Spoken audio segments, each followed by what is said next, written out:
오늘 우리에게 주시는 주님의 말씀은 마태복음 26장 36절에서 46절까지의 말씀입니다.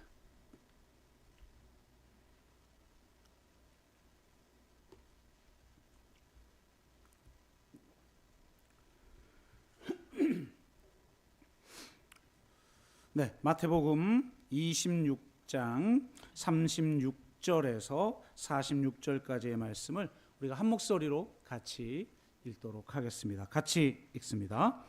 이에 예수께서 제자들과 함께 겟세마네라 하는 곳에 이르러 제자들에게 이르시되 내가 저기 가서 기도할 동안에 너희는 여기 앉아 있으라 하시고 베드로와 세베대의 두 아들을 데리고 가실새 고민하고 슬퍼하사 이에 말씀하시되 내 마음이 매우 고민하여 죽게 되었으니 너희는 여기 머물러 나와 함께 깨어 있으라 하시고 조금 나아가사 얼굴을 땅에 대시고 엎드려 기도하여 이르시되 내 아버지여 만일 할만하시거든 이 잔을 내게서 지나가게 하옵소서.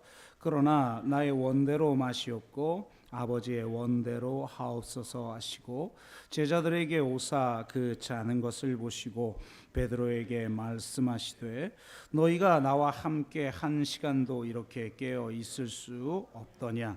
시험에 들지 않게 깨어 기도하라.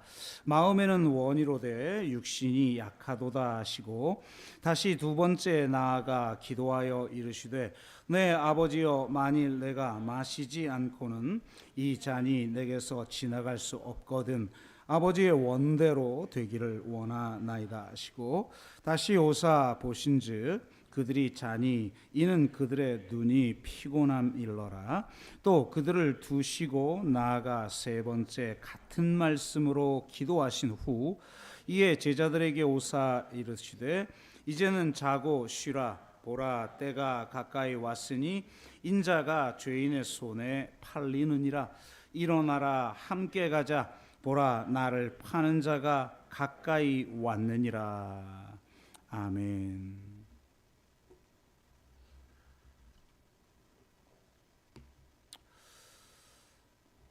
네, 예수님의 마지막 일주일간의 행적과 말씀은 만만치 않은 내용들로 이루어져 있습니다.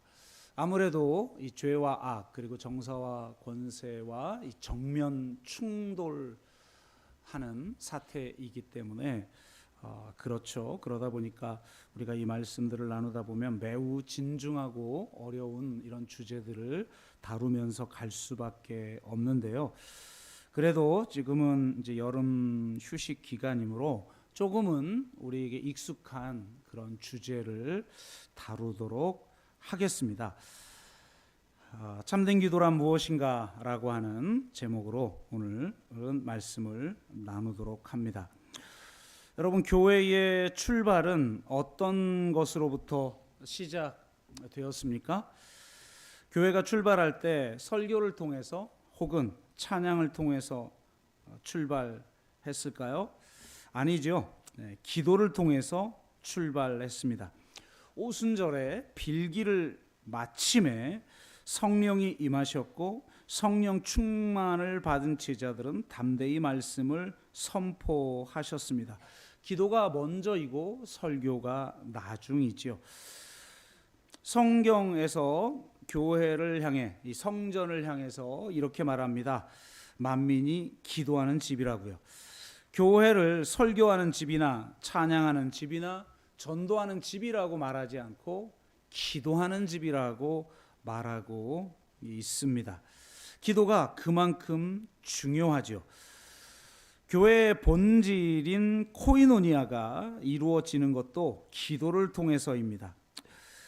기도에 실패하면 참된 공동체를 이루는데도 실패합니다. 진정한 공동체는 인간의 힘으로 세워지는 것이 아니라 기도를 통해 세워지는 것이죠.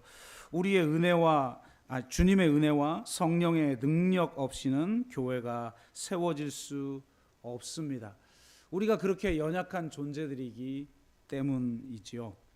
우리가 기도할 때 하늘에 기도가 쌓이고 기도의 능력이 나타나 교회가 세워질 수 있습니다. 요한계시록에 보면 24장로들이 예수님의 발 앞에 엎드려 각각 금대접을 가지고 경배하는 장면이 나오는데 그 안에 여러분 무엇이 들어 있었습니까? 헌금입니까? 그렇지 않죠.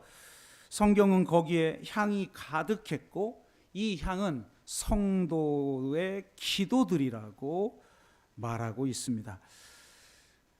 하나님이 받으시는 것은 우리의 기도이죠. 그 기도가 차서 대접이 부어지면 하나님의 역사가 나타나는 것입니다. 한국 교회의 부흥의 원인도 바로 기도였다고 저는 생각합니다. 한국 교회만큼 기도를 많이 하는 그런 곳이 없죠. 전 세계적으로 비교 불가능할 정도로 단연 으뜸입니다. 한국 교회는 모이기만 하면 기도합니다. 그것도 그냥 기도가 아니라 통성 기도를 합니다. 그래서 이 통성 기도를 외국 사람들은 코리안 프레이어라고 호칭을 합니다. 이 정도로 통성 기도가 유명한데요. 외국에서도 가끔 이런 흉내를 내곤 한다고 합니다. 어느 신학교에서 교수가 함께 통성 기도를 하자고 신학생들에게 제안을 했다고 합니다. 그러니까 코리안 프레이어를 해보자 이렇게 제안을 한 거죠. 그래서 다 함께 통성 기도를 했는데 뭔가 이게 맛이 안 나는 거예요. 여러분 외국 사람들이 기도할 때 주님을 뭐라고 부르겠어요? 로드라고 부르겠죠. 근데 여러분 보세요. 우리도 찬양 집회 같은 거 할 때 뭐 주님을 향해 뭐 로드 뭐 이렇게 뭐 부를 수가 있겠죠. 그런데 로드 이걸 가지고 통성 기도하기에는 이 맛깔이 좀 안 나죠. 맛깔이 안 나요. 그러다 보니까 뭔가 좀 부족한 것 같아서 그 교수가 이렇게 제안을 했다고 하죠. 우리 주여 프레이어를 해보자. 그러니까 주여를 미국어로는 로드인데 그렇게 하는 게 아니라 아예 한국어로 주여를 해보자라는 거죠. 우리는 주여 그러면 그냥 주여 이렇게 부르실 수 있잖아요. 근데 로드 하기에는 이게 좀 뭔가 안 맞아요. 통성 기도에는. 그러니까 그 교수가 한국어로 주여 이랬다고 그러잖아요. 주여 3창을 했다고 합니다. 그러니까 그 정도로 한국의 이 기도가 유명한데요. 그런데 이렇게 전 세계적으로 유래를 찾아볼 수 없을 정도로 뜨겁게 기도하는 한국 교회가 왜 도대체 이 모양 이 꼴이 되었을까요? 어떤 사람들은 기도가 예전 같지 않기 때문이라고 말하곤 합니다. 어느 정도 맞는 말이라고 생각을 합니다. 그런데 가만히 보면 여전히 뜨겁게 기도하는 교회들이 더 말썽인 것 같습니다. 기도를 뜨겁게 하는 교회일수록 비상식적이고 편협하며 이데올로기적이고 근본주의적인 모습을 보여주고 있습니다. 그런 교회가 기도를 많이 하기는 하는데 시대에 뒤떨어진 기도를 하거나 축복을 달라고만 하거나 하나님의 뜻과 아무 상관없는 기도들을 하고 있는 것이죠. 그렇기에 기도를 많이 하긴 하지만 결과는 이 모양 이 꼴인 것입니다. 따라서 우리는 앞서 말한 것처럼 교회가 기도하는 집인 것을 바로 알아 기도에 힘써야 하는 동시에 참된 기도가 무엇인지를 바로 알 필요가 있습니다. 오늘 겟세마네의 기도를 통해서 참된 기도가 무엇인지에 대해서 함께 나누도록 하겠습니다. 참된 기도를 바로 알아 기도에 힘쓰는 저와 여러분 모두가 되기를 주의 이름으로 축복합니다. 첫째로 겟세마네 기도는 하나님께 부르짖는 기도였습니다. 이 겟세마네라고 하는 이 이름 자체가 매우 특별한데요. 우리 보통 뭐 겟세마네 동산 이렇게 얘기를 하는데 사실 동산이 아니에요. 성지순례 가보시면 겟세마네는 이 골짜기의 위치에 있습니다.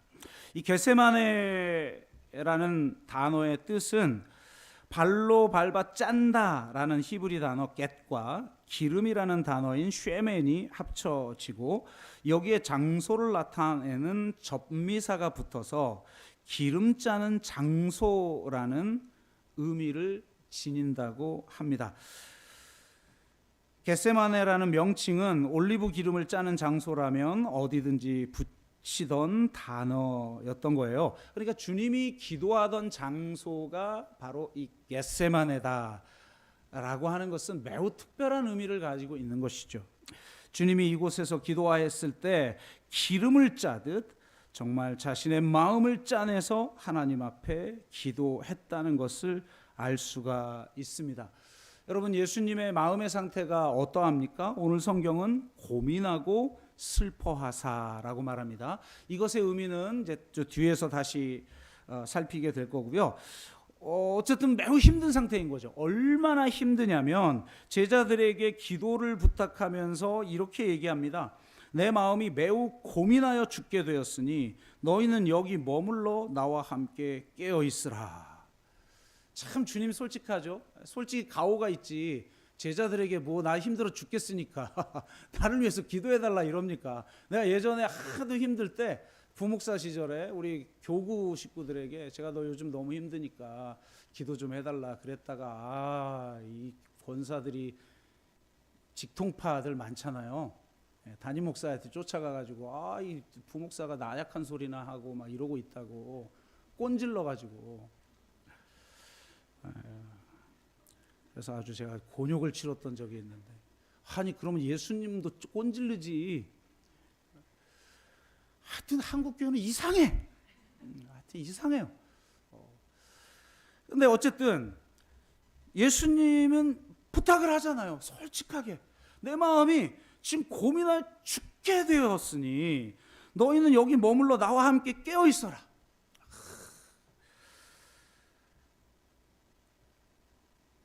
주님은 죽을 정도로 고민하고 슬퍼할 문제에 직면해 계신 것입니다.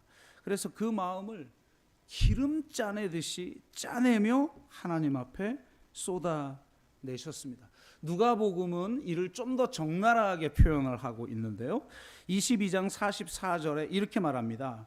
예수께서 힘쓰고 애써 더욱 간절히 기도하시니 땀이 땅에 떨어지는 핏방울같이 되더라. 와, 여러분 그냥 어떻게 기도했냐면 하나님 당신과 나는 내 안에 당신이 있고 당신이 내 안에 있으니 얼마나 친밀하고 내가 기도하면 주님은 다 들어주고 할렐루야 뭐 이렇게 기도한 게 아니에요. 힘쓰고 애써 더욱 간절히 기도하더니 땀이 땅에 떨어지는 핏방울같이 되었다고 그랬어요. 도대체 어떻게 기도해야 땀이 핏방울이 되듯이 그렇게 기도한단 말입니까? 주님이 얼마나 간절하게 하나님께 부르짖어 기도했는지를 우리는 알 수가 있는 거예요. 여러분 정말 힘든 일이 있으십니까? 짊어져야 될 짐이 너무 무거워요? 그럼 하나님 앞에 나와서 부르짖어 기도해야 돼요. 예수님도 힘쓰고 애써 더욱 간절히 땀방울이 핏방울이 되듯이 기도하는데 기도도 하지 않으면서 툭하면 시험에 들고 툭하면 하나님 원망하고 어쩌자는 겁니까? 제가 성도님들 이게 가끔 상담하다 보면 막 힘들다고 그래서 그럼 기도도 좀 하세요 그랬더니 기도한대요. 그래서 언제 기도하냐고 그랬더니 밥 먹을 때 한대요. 어이가 없어서 사는 게 바쁘고 문제 수습하다 보니까 기도할 시간이 별로 없어서 그래도 저는 밥 먹을 때라도 합니다. 그래서 장하다고 잘하셨다고 앞에서는 그렇게 얘기하는데 속으로는 정말 때려주고 싶다. 도대체 예수님도 애쓰고 힘쓰고 더욱 간절히 기도하고 땀이 땅에 떨어지는 핏방울같이 하나님 앞에 기도를 하는데 우리가 무슨 통별하고 기도도 안 해놓고 원망하고 하나님 시험에 들고 하나님께 투정 부리고 그러고 있냐 이 말이에요. 여러분 주님은 정말 하나님 앞에 간절하게 기도했습니다. 그 유명한 예레미야 33장 3절도 보면 부르짖으라, 너는 내게 부르짖으라, 내가 내게 응답하겠고 내가 알지 못하는 크고 은밀한 일을 내게 보이리라 라고 말하고 있어요. 부르짖으라고 하는 것은 무슨 단순한 어떤 테크닉이나 스타일을 말하는 게 아니에요. 부르짖음은 매우 중요한 구속사적 맥락을 가지고 있습니다. 창세기 시작 부분에 보면 하나님은 아벨의 피가 부르짖는 소리를 들으시고 하감하셔서 가인에게 공평과 정의를 행하십니다. 출애굽기에 보면 하나님은 이스라엘의 부르짖음을 들으시고 이 땅에 내려오셔서 그들을 구원하십니다. 심지어는 사사기서에 보면 그들의 죄로 말미암아 하나님이 징벌하는 것으로 인해 고통스러워 하나님을 향해 부르짖을 때도 응답하셨다고 말씀하고 있어요. 선지서들을 보면 하나님께서 우리의 부르짖음을 들으시고 그 탄원을 신원하여 주시는 분이라고 말씀하고 있습니다. 하나님의 구원의 동기가 바로 부르짖음이라는 거예요. 그 부르짖음에 대한 하나님의 고통, 이것이 구원의 동기예요. 여러분, 영어로 패션, 이게 뭡니까? 하나는 고통이고 하나는 열정이에요. 하나님의 열정은 하나님의 고통에서 나오는 거예요. 우리가 하나님 앞에 부르짖을 때 하나님은 그 소리를 들으시는 거예요. 아유, 하나님은 뭐 전능하시니까 우리가 알아서 고통스러워하면 알아서 해결해 주지. 아니, 그러면 기계장치처럼 하나님이 각색하고 하는 대로 다 우리가 기계처럼 움직여야죠. 그거 아니잖아요.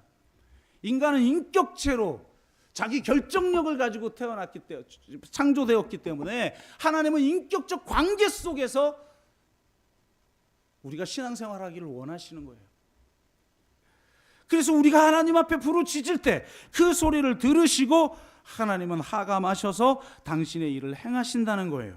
그러니까 우리가 자격이 되지 않을지라도, 심지어 내가 잘못한 것으로 인해 징계받는 그 고통 때문에라도 다시 하나님께 찾아와 회개하고 하나님의 이름을 부를 때에 하나님은 긍휼이 많으셔서 은혜를 베푸시는 분이라는 것에 대해서, 그 하나님의 성품에 대해서 신뢰할 때만 우리가 부르짖을 수 있는 거예요. 게을러서도 기도 안 하지만 사실은 하나님을 신뢰하지 않기 때문에 부르짖지 않는 거예요. 신뢰하는 사람만 부르짖을 수 있는 거예요. 애들이 왜 투정 부리면서 울어요? 내가 울면 밥 줄 줄 아니까, 젖 줄 줄 아니까 부르짖는 거예요. 저는 그런 의미에서 제가 자주 하는 말이지만 한국적 기도는 판소리적 기도다.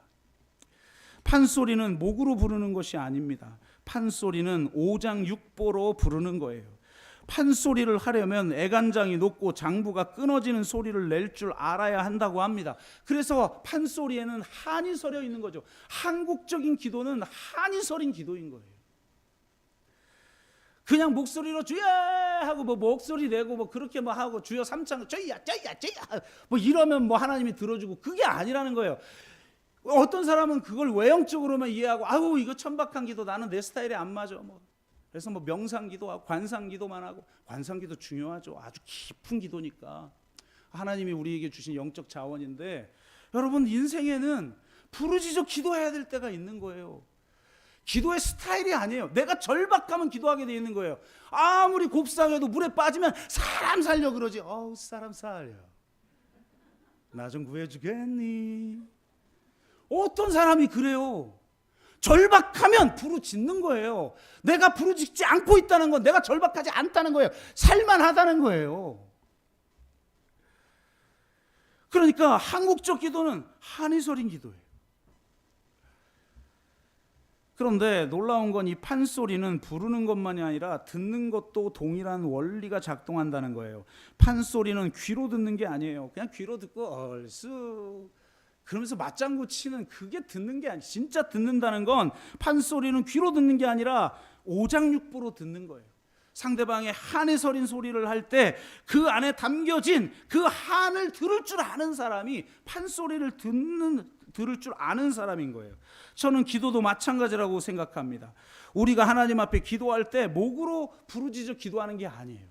우리의 가슴으로 오장육부로 하나님 앞에 기도하는 거예요. 그렇게 부르짖어 기도할 때 하나님도 초연한 저 하늘에서 초연하게 우리의 소리를 들으시는 것이 아니라 우리보다 더 아파하며 오장육부로 우리의 부르짖음을 들으시는 분이라는 거예요. 우리가 하나님을 향해 절대적 신뢰를 가지고 부르짖을 때 하나님은 우리 가운데 역사하시는 것입니다. 하나님의 마음을 움직이는 기도, 그것이 바로 부르짖는 기도인 것입니다. 애통하는 마음, 통회하는 마음으로 부르짖는 기도인 것이죠. 주님도 힘쓰고 애써 더욱 간절히 땀방울이 핏방울이 되듯이 기도한 것입니다. 그러므로 우리도 주님처럼 하나님을 절대적으로 신뢰하기 때문에 부르짖어 기도할 줄 아는 기도의 사람들이 되시기를 주의 이름으로 축복합니다. 둘째로 겟세마네의 기도는 하나님의 얼굴을 찾는 기도입니다. 예수님의 마음을 고민하여 슬퍼하사라고 표현을 했는데, 이것은 단지 개인의 감정 상태를 표현하는 단어가 아니에요. 이거는 구약에서 매우 전문적으로 사용하는 용어인데요, 특정한 어떤 상황에 대해서 표현할 때 쓰는 성경의 언어예요. 이는 이스라엘 백성들이 죄를 지음으로 말미암아 하나님이 자신의 얼굴을 돌리시는 상황과 관련이 있습니다. 마태복음 27장 45절에 사용된 히브리인들의 표현을 한번 볼까요? 제6시로부터 온 땅에 어두움이 임하여, 이건 단순히 그냥 어둠이 임했네 이걸 말하는 게 아니에요. 히브리적 관용구란 말이에요. 이게 무슨 뜻이냐면 하나님이 그의 얼굴을 돌리셨다는 거예요. 같은 뜻을 가지고 있는 관용구입니다. 장제일 교수에 의하면 하나님께서 얼굴을 숨기셨다 또는 얼굴을 가리셨다는 이 표현은 더 이상 그들을 바라보지 않는다는 의미가 되어 이스라엘 백성들에게는 절망과도 같은 표현이었습니다.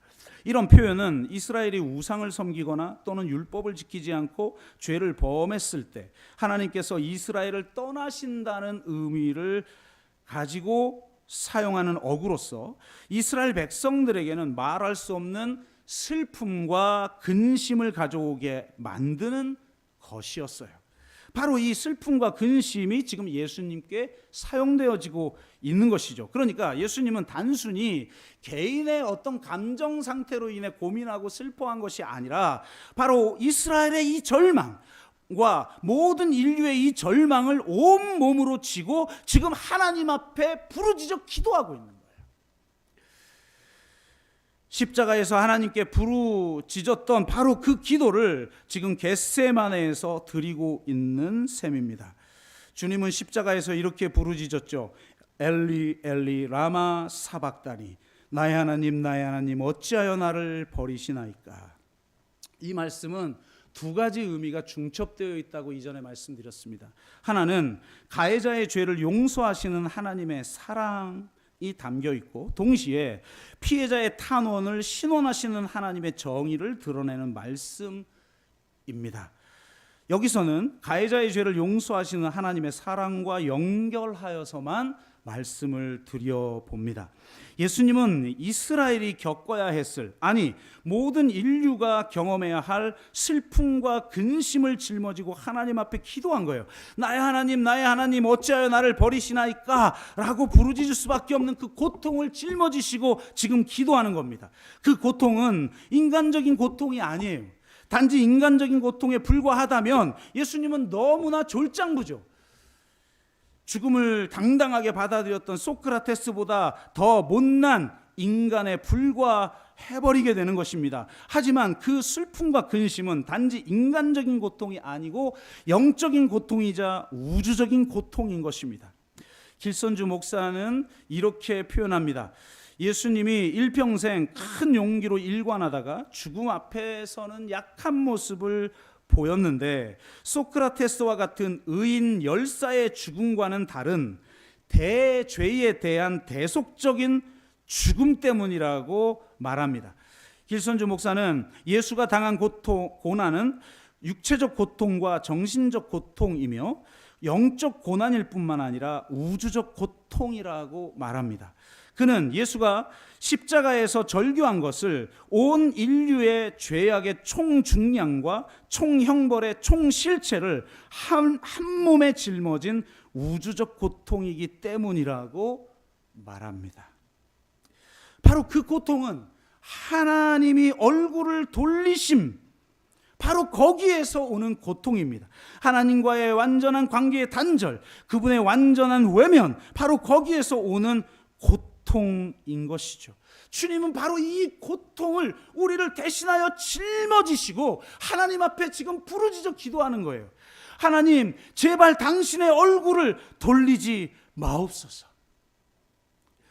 엘리엘리 라바 사박다니는 시편 22편 1절의 말씀이죠.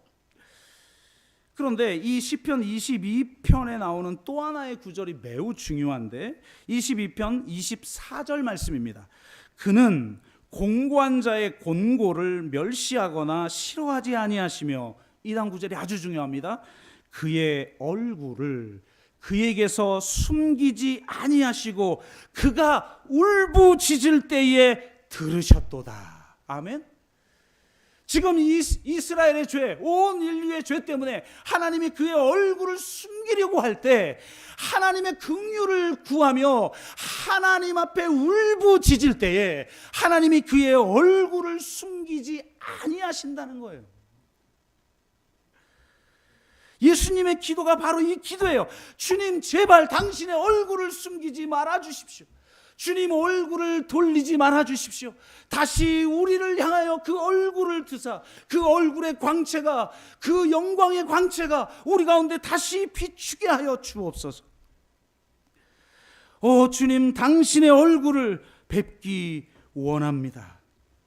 지금 이렇게 기도하고 있는 거예요. 인간의 가장 중요한 목적은 하나님의 얼굴을 배우는 것입니다.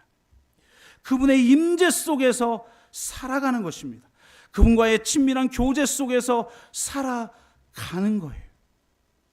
내가 아무리 세상에서 성공하고 명예를 얻어도 하나님이 그 얼굴을 돌리신다면 그것은 예수님이 십자가에 달리실 때 온 세상이 어두워진 것과 같은 그런 상태인 거예요. 하나님이 얼굴을 돌려버리신다면 우리의 존재는 아무것도 아닌 것입니다. 한국교회는 그동안 하나님의 얼굴을 구하지 않고 하나님의 손을 구했습니다. 하나님의 임재를 구하지 않고 하나님의 능력만을 구했습니다. 어떤 상황 속에서도 하나님의 임재가 있다면, 하나님의 얼굴을 볼 수만 있다면 그것으로 족합니다라고 기도하지 않았습니다. 오직 자신의 유익만을 구했던 것이죠. 이제 하나님의 얼굴을 구하는 기도를 회복해야 합니다. 그분의 임재를 구하는 기도를 드려야 합니다. 그분이 우리에게서 얼굴을 돌리지 않도록, 그분이 기뻐하실 만한 삶을 살게 해달라고, 당신의 그 얼굴의 광채가 내게 비쳐 내 자신이 변화되게 해달라고 그렇게 기도해야 하는 것입니다. 그런 기도가 먼저 앞설 때 그 이후에 하나님과의 그 깊은 친밀함 속에서 우리가 구할 바를 구할 때 이 모든 것을 더하여 주는 역사가 이루어지는 것입니다. 여러분, 예수님처럼 하나님의 얼굴을 구하는 기도를 드리시기를 주의 이름으로 축원합니다. 내가 지금 기도하지 않는 이유는 하나님의 손이 지금 필요 없는 상태인 거예요. 살만하거든요. 이렇게 내 힘으로 살아도 되는 거예요. 그렇다는 건, 그래서 기도를 안 한다는 건 내가 그동안 하나님의 손을 구하는 기도만 했지 하나님의 얼굴을 구하는 기도를 하지 않았다는 거예요. 내가 하나님의 얼굴을 구하는 기도를 드리고 있었다는 건 어떤 상황에서도 그것이 내 인생에 가장 중요하기 때문에 어떤 상황과 상관없이 하나님 앞에 나와 기도하게 되는 거예요. 여러분, 정말 우리 모두가 이렇게 하나님의 얼굴을 구하는 기도를 드리기를 주의 이름으로 축복합니다. 하나님과 분리된 적도 없는 예수님이 우리를 대신하여 지금 이 고통을 다 자신에게 쏟아부으며 우리가 드려야 할 그 기도를 드리고 있는 거예요. 하나님, 얼굴을 돌리지 말아 주십시오. 다시 우리에게 향하여 영광의 광채를 보여주십시오. 당신의 얼굴을 뵙기를 원합니다. 정말 이런 기도가 살아나는 저와 여러분 되시기를 주의 이름으로 축복합니다. 세 번째로 겟세마네의 기도는 하나님의 뜻을 구하는 기도였습니다.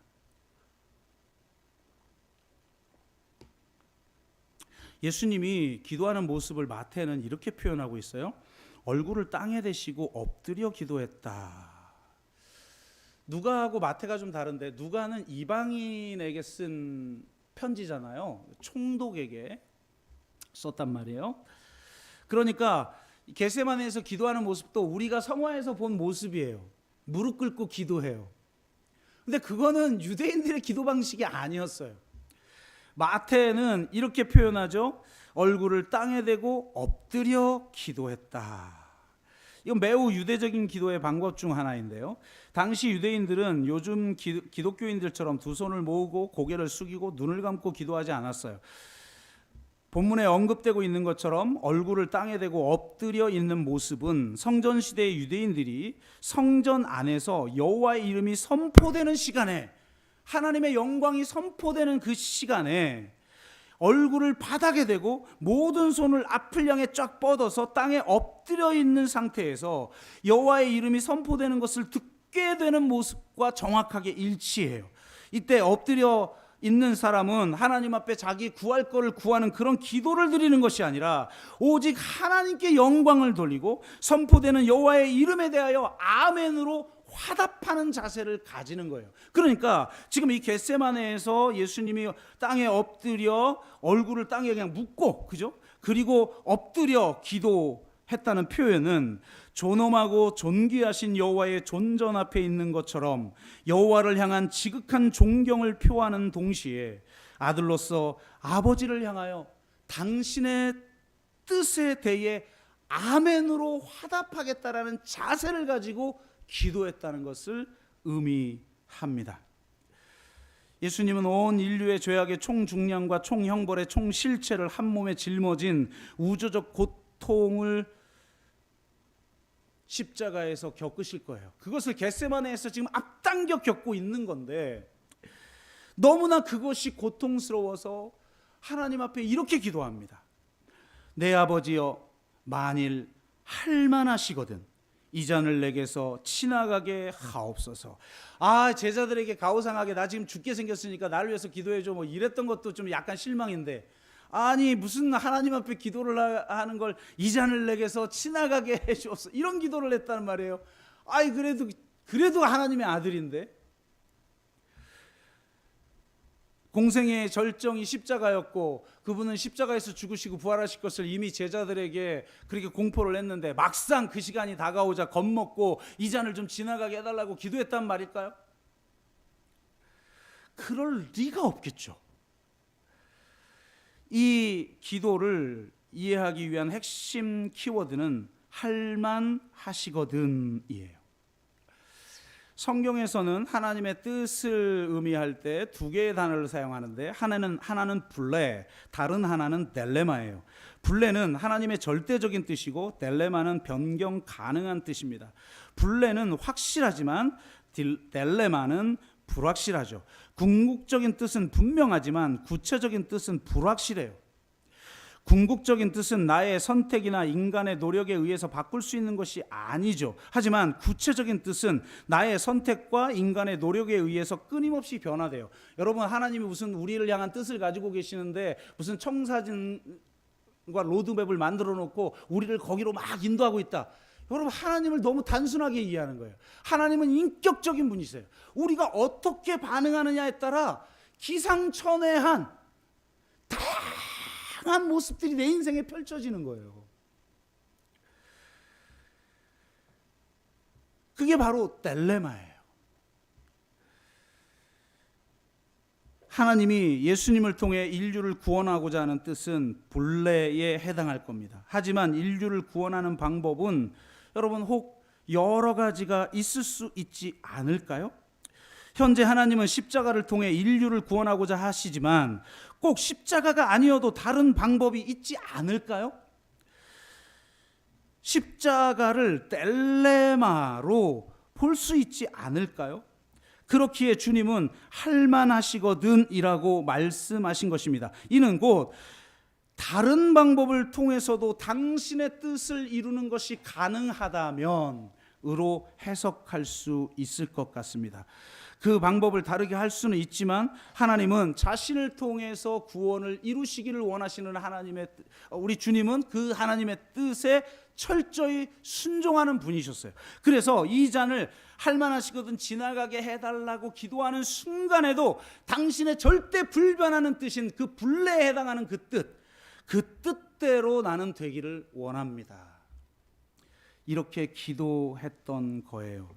그런데 주님은 기도하면서 자신이 알고 있던 그 사실이 더 분명해지는 것을 경험하셨을 거예요. 몰랐던 걸 깨달은 게 아니죠. 다른 방법이 가능했다면 생각해 보세요. 여러분은 어떤 방법 A가 있는데 B는 내 자식을 죽이는 거예요. 그러면 A를 놔두고 B를 선택할까요? 그건 정신병자나 그러는 거지. 누가 그렇게 할 수 있습니까? 다른 방법이 가능했다면 하나님은 결코 예수님께 십자가를 허락하지 않으셨을 거예요. 오직 십자가만이 세상을 구원하는 하나님의 능력이요 하나님의 지혜인 거예요. 주님은 바로 이 사실을 다시 한번 철저하게 기도하면서 받아들이십니다. 그래서 두 번째 기도부터는 아예 내용이 바뀌어요. 이렇게 기도하시죠. 내 아버지여, 만일 내가 마시지 않고는 이 잔이 내게서 지나갈 수 없거든 아버지의 원대로 되기를 원하나이다. 십자가가 변경 가능한 딜레마가 아니라 오직 십자가를 통해서만 구원하기를 원하시는 하나님의 절대적인 뜻이구나. 그렇다면 당신의 뜻대로 되기를 원합니다. 당신의 얼굴에 돌리심의 그 결과, 온 인류의 그 총줄령과 총형벌의 그 고통이 나에게 쏟아진다 할지라도 당신의 뜻이라면 내가 그것을 받아 마시기를 원합니다. 이게 진짜 신앙이에요. 이게 우리를 구원하는 예수 그리스도의 믿음이에요. 이 예수 그리스도의 믿음으로 말미암아 우리가 구원을 얻는 거예요.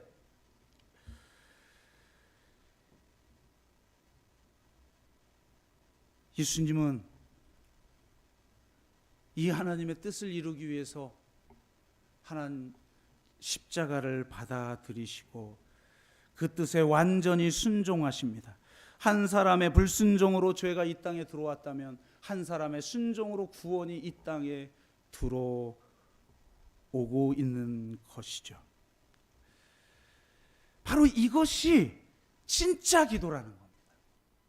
이것이 참된 기도라는 거예요. 물론 내가 개인적으로 필요하고 어려운 일이 있을 때 그걸 해결해달라고 기도하는 거 잘못이 아니에요. 그런데 무엇이 참된 기도인지를 알고 그것을 먼저 갖추는 것이 중요하다라는 거예요. 그런 기도를 우리는 도리어 자신을 위해서 하나님의 뜻까지 변경하려고 합니다. 우리는 자신의 뜻을 하나님께 강요하죠. 하나님 반드시 이렇게 되어야만 해요 라고 강요합니다. 지성이면 감천이라고 하면서 하나님의 마음을 감동시키기 위해서 온갖 다양한 정성을 하나님 앞에 바칩니다. 내가 이 정도 정성을 바쳤으니 당신이 감동할 만하죠. 그러니 내 기도 들어줘야만 해요 라고 강요합니다. 그 중심에는 자신의 뜻을 관철시키려는 매우 굳은 마음들이 있는 것이죠. 바로 이 마음이 깨어지는 것, 이것이 진짜 기도인 것입니다. 오직 아버지의 원대로 되기를 원하나이다. 이 기도가 진짜 기도인 것입니다. 진정한 기도는 하나님의 음성을 듣고 하나님의 뜻을 아는 것이며 그 하나님의 뜻에 무조건적으로 동의하고 그 뜻에 순종하는 것입니다. 지성이면 감천이라는 말은 지극히 정성을 다하면 하늘이 감동한다는 것이 아니라 우리가 하나님의 뜻을 알고자 지극한 정성을 들여 기도하면 하나님의 뜻을 감지할 수 있다. 하늘의 뜻을 감지할 수 있다는 뜻으로 읽어야 하는 것입니다. 하나님의 뜻이 무엇인지 깨달았다면 그것이 때로는 내 욕망과 어긋나도 내 계획과 충돌하여도 당신의 뜻대로 되기를 원하나이다 라고 순종하는 기도, 이것이 참된 기도인 줄로 믿습니다. 주님이 이런 기도를 먼저 드리셨기 때문에 겟세마네에서 기도에 승리하셨기 때문에 십자가에서도 승리하실 수 있었던 것입니다. 결론을 맺습니다. 겟세마네의 기도는 참된 기도가 무엇인지를 우리에게 알려줍니다. 첫째는 하나님께 부르짖어 드리는 기도였습니다. 여러분, 하나님을 절대적으로 신뢰하시고 하나님 앞에 부르짖어 기도하시기를 바랍니다. 둘째로 하나님의 얼굴을 구하는 기도입니다. 이제 하나님의 손을 구하는 기도에서 하나님의 얼굴을 구하는 기도로 전환하시는 저와 여러분 되시기를 주의 이름으로 축원합니다. 마지막으로 하나님의 뜻을 구하는 기도입니다. 우리의 뜻을 관철시키려는 기도가 아니라 하나님의 뜻을 이루어 드리려는 기도가 되시기를 주의 이름으로 축복합니다. 이런 참된 기도를 기도하는 집이 되시기를 주의 이름으로 축복합니다. 우리가 함께 찬양하고 기도하겠습니다.